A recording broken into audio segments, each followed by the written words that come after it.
The daily tightness and pain from ankylosing spondylitis can make it seem like we're always restarting, that we have to start over every morning to break up the tightness. We have to motivate ourselves.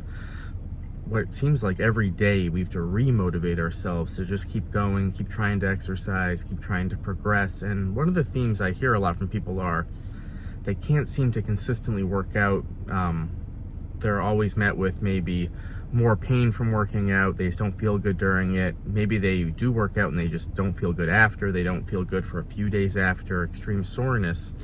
And this was me in the beginning for sure, where it was really hard because I was trying to do things I used to do. They felt horrible. My body just felt like a train wreck every time I tried to work out. I couldn't do what I used to do. Movements that used to feel good didn't feel good at the time.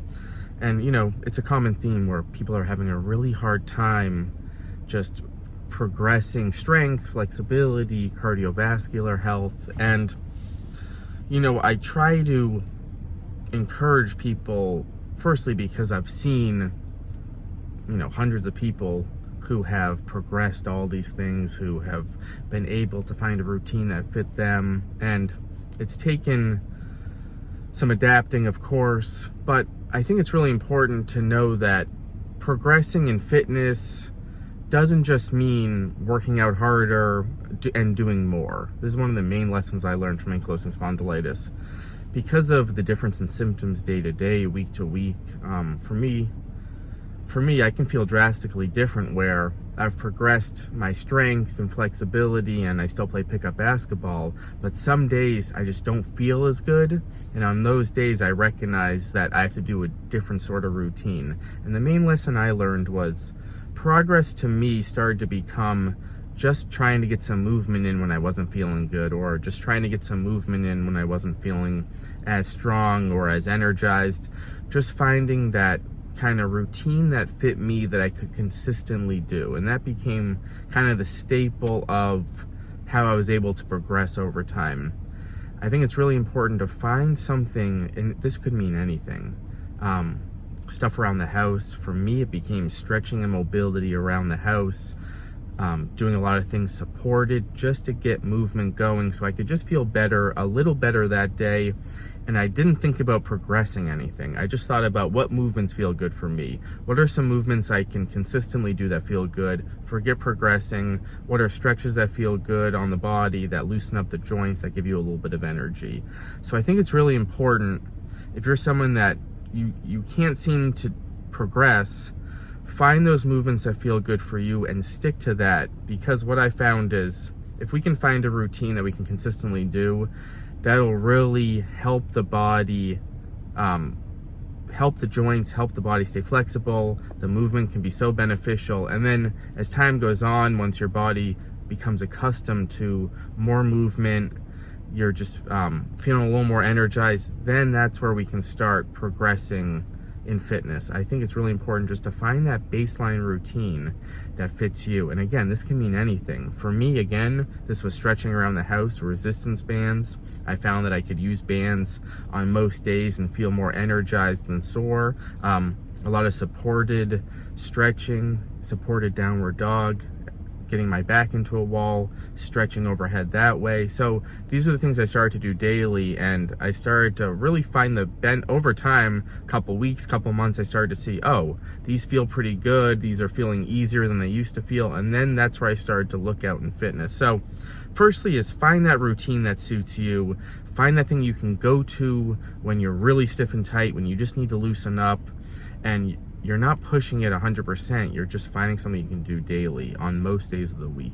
That's number one. And number two is, because of the stiffness and tightness, a lot of us are dealing with a lot of discrepancy in the body.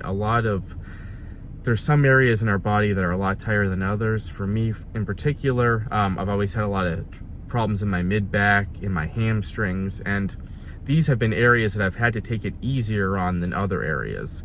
So once I kind of found a routine that fit me, I was able to, say, lift more weights in certain manners, but in other ways, involving the back, involving the hamstring, I had to do things a little more carefully.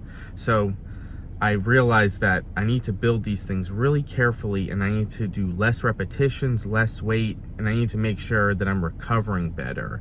So for example, early on, things like the deadlift, bigger kind of movements like the lunge didn't feel good for me. So I determined that I had to do some more body weight movements, just really focused on hamstring strength, but not on moving the back. So maybe doing a machine for the hamstring, maybe doing a standing hamstring curl, but less weight, less repetitions, say even 4 to 8 repetitions. So I realized some areas of my body I had to be more careful with, I had to really ease into, and this had a huge impact on me because when I did kind of a longer workout, some of these things really disrupted my workout because I thought of everything as the same intensity, the same pace, and I realized some things I have to be a lot more careful with. I have to be more careful with the core training.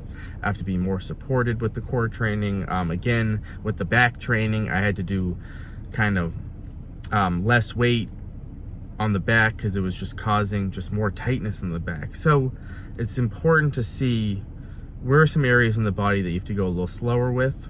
Maybe you're making sure you're stretching those areas more, you're recovering better for those areas, and where are some areas that you can push a little more. So again, this is going to be completely different for everyone, but I think it's so important to understand that we are going to have to adapt, but we can adapt and we can find ways to strength train and to keep moving. But this is going to look different for everyone. Don't give up on things if they don't feel good. So many things for me have not felt good over the years. I've had to adjust. I've had to get rid of certain exercises and try different things. Again, you see me preach about this all the time, how I use all these different methods, because for me, if I don't, my body really doesn't feel good. I have to use machines for certain movements. I have to use resistance bands for certain movements. And then for other movements, I can use weights. I can go a little heavier and feel good. So it's going to look different for each body part in the body. So it's important to understand that that's okay. We can still progress that way. So let me know what you guys think about that. Find something that you can stick to daily. That's going to be the baseline of what's going to get us going with this and how we can progress over time. See you next time.